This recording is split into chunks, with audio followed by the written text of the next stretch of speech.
the Padisha or Padisha. I think it's like Paddy. It's like Paddy-ash, I think. No. It's either Padisha or Padisha. I think I heard it in this. I think the book pronounces Padisha, but I think the movie pronounced it as Padisha. The movie mispronounces certain things. Yeah, the thing is, it's not even consistent with how it pronounces certain things. Because they pronounce Fade Ralph as like named like 3 different ways throughout this whole movie. Yeah. It really threw me off. But when they first introduced him, it was Fade Rotha, which I think makes sense by the way his name is spelled. It's not Baron. Fade Rotha. Harkonnen, yeah. Yeah, also he just has nephews but no kids. Well, he has a kid, which is fucking Rebecca Ferguson's character. Yeah. Where that was a turn. Okay, I don't see why we needed that, but it didn't really serve no purpose. I mean, it kind of did, because it serves the purpose of like it fits thematically, because the whole point is that the Atreides really aren't any better than the Harkonnens, and that kind of solidifies that. Like, okay. Why have the Atreides not been Harkonnens? Because they pretty much trying to mine the spice too. Yeah, because either way, they're both doing it in different ways, but they're both effectively doing the same thing, which is taking advantage of the Fremen people and their resources. Yeah. Okay.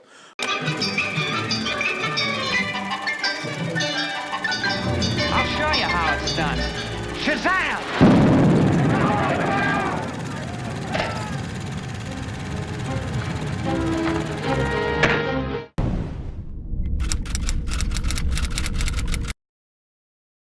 Hey, what's going on, guys? Welcome back to Underdeveloped here, and today we have a movie review for you of Dune Part 2, directed by Denis Villeneuve of Dune Part 1 and other classic films like, not classic, but really, really respected, at this point maybe classic, but like really good movie. He's a really good director. He did Sicario, he did Blade Runner 2049, which I thought was from a cinematic point, a masterpiece. Like, it was like sound, visuals, it was great. This movie's great. This movie was fantastic, was wonderful, sublime.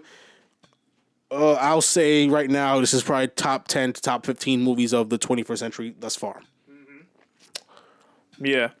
Their first movie walked so this movie can run, and boy, did it run. And I rewatched the first movie last night from when I recorded this.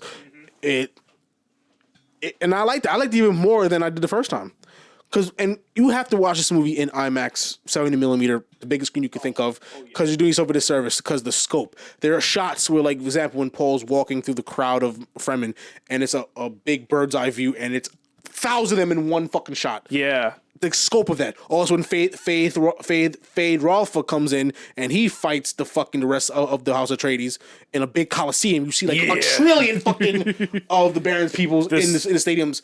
Maybe CG or whatever else, but the scope was ginormous. Oh yeah, and just like the size of all these machines, like the spice mining machines, those are fucking massive. Yeah, the size of them. Yes, like, the scope of this movie is just so large, and you even have people even like levitating long distances from top of the screen to bottom of the screen. It is definitely it looks so practical and real. You know what I mean? Yeah. Because this is like a movie you believe it has under 200 million. Honestly, I really like the way a lot of the things look, because it just really fits like the tone of what Dune is, where everything feels so familiar yet so foreign. Yeah. And it's the same way with the visuals. Yeah, I actually want to know the filming locations. I think I'm gonna research that later.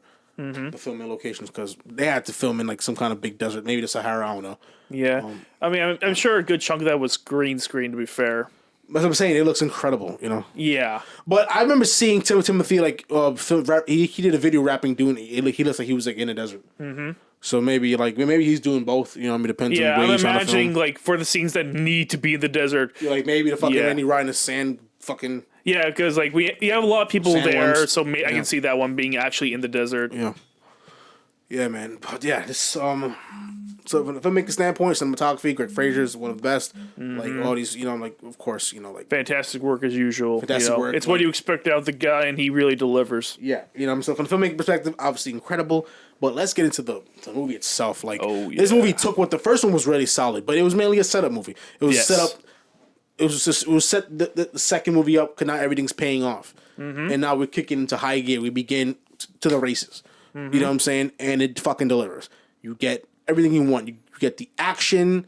You get the storyline is there, and it's a smart movie. It's what really stands out is that it kind of shows you how humans use religion to weaponize and control people and control large groups of people, and to enslave people. You know what I mean? To basically to get people under their control. And even the good guys are like bad guys, because even like Javier Bardem, who's on the side of the good guys, he's using it to his advantage. Yeah. Because you can Manipulate people into believing in his prophecy, even though it doesn't really help. Not really. You know what I mean? Yeah. And they're more than happy to do pretty fucked up things just for the sake of this prophecy coming true. Yeah. Which we especially see in the end of the movie. We're like, oh, now we're going to all go in ships and just massacre a bunch of people. Yep, and that's what pretty much the Baron does. You know what I mean?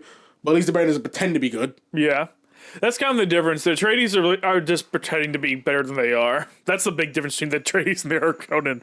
Yeah, because the mother they're is more pleasant the and mother, nice, but they're evil as shit too. Javier just really want to get people to believe in the Muad'Dib. The mother was doing some bullshit. She was. She was doing some underhanded shit. You know what I mean? Trying to basically like get people to pretty much show you.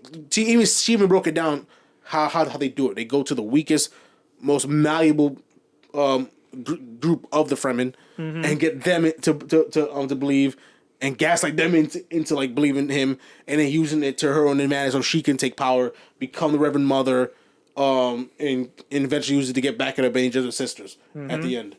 Yeah. All for her own real purposes. To the point where even fucking Gurney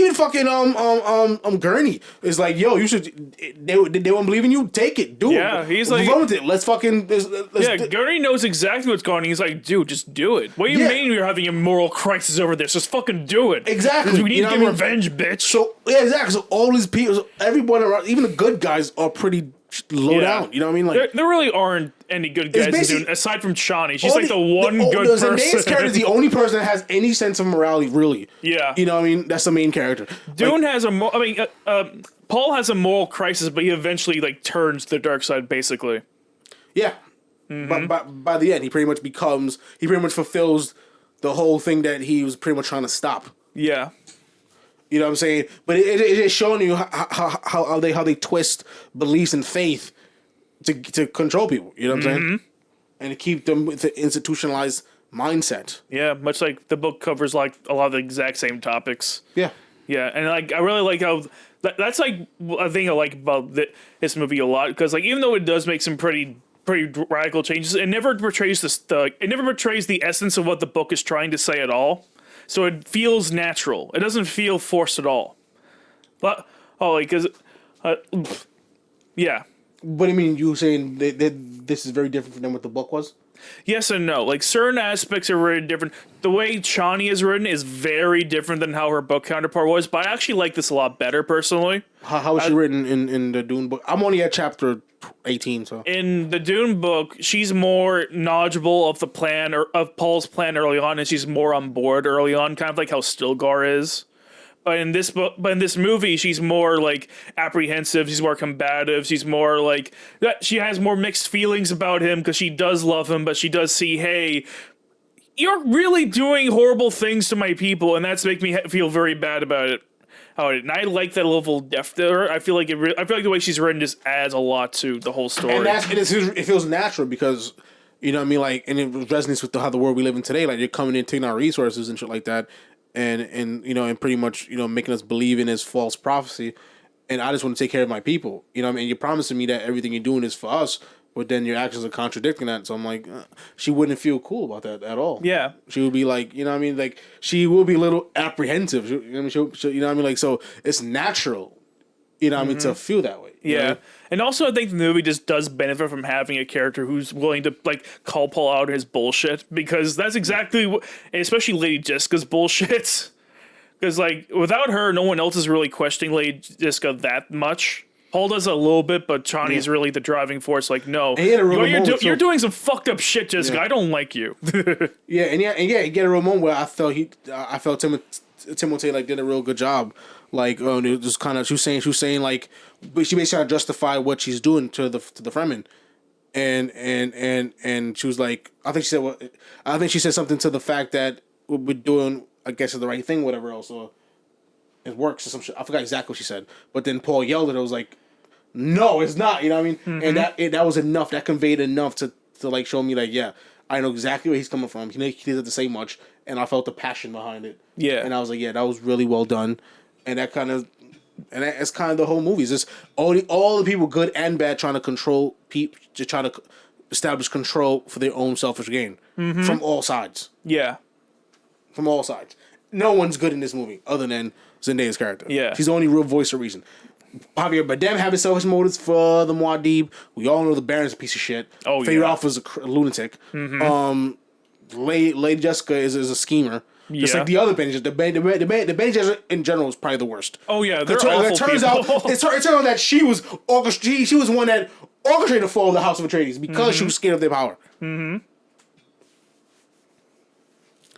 Chris Walken, of course, he's just an idiot. You know what I mean? Like his character. Yeah, his character is kind of whatever. A typical person in power that is really being controlled by everyone else around him. Yeah, because like the book, because he's mostly controlled by the Bene Gesserit. In the book, he was also being controlled by the fucking comb companies. Also, like he has a bunch of different people. Like The coal company's ran by the Baron.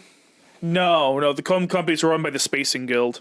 They're the ones All who right, like. I don't think they talk about the Spacing Guild. They don't in this really movie. bring it up a lot. I know it was talked about in the OG Dune. It was 80s. that was more of a thing in the OG Dune. They bring it up like a line or two in part 1, but that's it. They don't really talk about Spacing Guilds at all in these two movies. Not really, aside from one throwaway line. Okay. Which honestly is fine. There's so much going on in this book anyway that you don't really need them. Like the comb companies really pay off more if you really want to do like the later sequels and stuff. So I understand omitting them here. I also understand omitting other certain characters. So I'm like, yeah, these really weren't important enough anyway. So I get why they're not here. I'm not mad that they're not here at all. And I'm glad that they allowed time for some other more minor characters to get more time to shine than they did in the book. Like Princess Irulan barely had a presence in the first book other than narration. The Beast Raban also had a much smaller role in the book than he does in this movie. I'm glad because like I feel like these are much better versions of the characters because of it. Yeah. Like it's more interesting. Honestly, I'm only 18 chapters deep into the book, but the movie seems better than what the book is. The book has more details, but I liked it. I like the representations here. I feel this is a good, more modernistic interpretation of the book. Yeah, like the thing is, the book and the movie, like they are oddly enough, they have very different strengths that play well to their mediums. Like the strengths of the movies is it tells the emotional core of the story a lot better. That is like comes across way stronger in the movies than it does in the book. But in the book, book has like excellent world building, and it really gives you that analytical lens of like, oh, that's very much a book that's about its depth, it's about its layers, about analyzing every little thing. Which that works much better for a book than it does for most movies. The book's like 800 pages because so far the differences from what I've read so far. First off, the Mentat played by David Dastmalchian, Piter, he has a much more significant role, at least in the book, because like he has a whole scene with the Baron where he's kind of shown that he's kind of a schemer, kind of getting the Baron's ear and like, yo, we should. He's the whole person that plotted out the whole Sardaukar thing. Yeah. You know what I mean? Like, yeah, he arranged that to happen. And he barely spoke in the fucking first one. Yeah, he had like a couple scenes and then he dies at the same point. You know? Yeah. And then they treat like it's obvious that Denis Villeneuve likes certain characters more than others, want to expand on them. Yeah. Which he definitely took liberties. Yeah. Sure. I mean, it makes sense. I especially like they gave Princess Irulan more to do because she's going to be a major player in Dune Messiah because he is making Dune Messiah. So it is very good to establish her earlier to make her a bigger deal. Yeah, I mean, she wasn't in it a lot, but she was in it enough to make a presence known. Exactly. Like, even Fade Ralpha wasn't in it a lot, but he made his presence known for sure. Exactly, and that's all you really need to do. Like, Fade Ralpha, But Adolf was kind of weird to me because, like, wow, you really cut out a lot of his scenes from the first half of the book. But I'm like, okay, I like what they did with him here. I like that he's older here. I feel like that makes certain aspects of his character more comfortable to deal with, quite frankly, because a lot of what Faith Ralph does, like, I feel like it's even creepier when he's, like, a teenager. Well, what does he do? Well, a lot of the same shit here, but also the whole being raped constantly by the Baron thing. So the Baron literally, like, fucks him? Yes. Ew. Why? Just cause? It's his thing. Is it part of their culture, being raped? I don't think it's part of their culture in general. I think it's something that he likes to do. Oh, so it's his personal rapey vibe, kind of. Yeah, he likes raping little boys. It's creepy and weird. Okay, so Yeah, it's creepy, weird, and gross, and I don't like it. I'm perfectly happy with him minimizing that and making it fatal. and not even raping little boy. He's also incest. Yes, because it's also his nephew. It's just like even worse. So he's now on top of being a douchebag, a shitty person. He's also a rapist. Yeah, That's less lovely. yeah. Ew.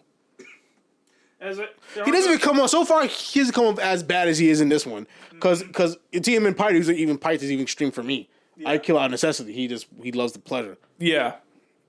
But in a way, I think that's even worse because if you have a pleasure, that means you have a sickness. To just kill for necessity, that means you know what you're doing. You're just choosing to do it for your own selfish reasons. Mm-hmm. So But anyways, yeah, this movie is fantastic. My score for this movie is. Well, do you have anything else to say? Nothing important, to be honest. I think we can get back to scores. We've been going on for a bit. So, yeah, my score for this movie, 98, man. This is great. This is no real flaws. It was a great time. 2 hour and 45 minute of entertainment. So on a cinematic standpoint, from a production value, it's of highest quality. Mm-hmm. Stories there.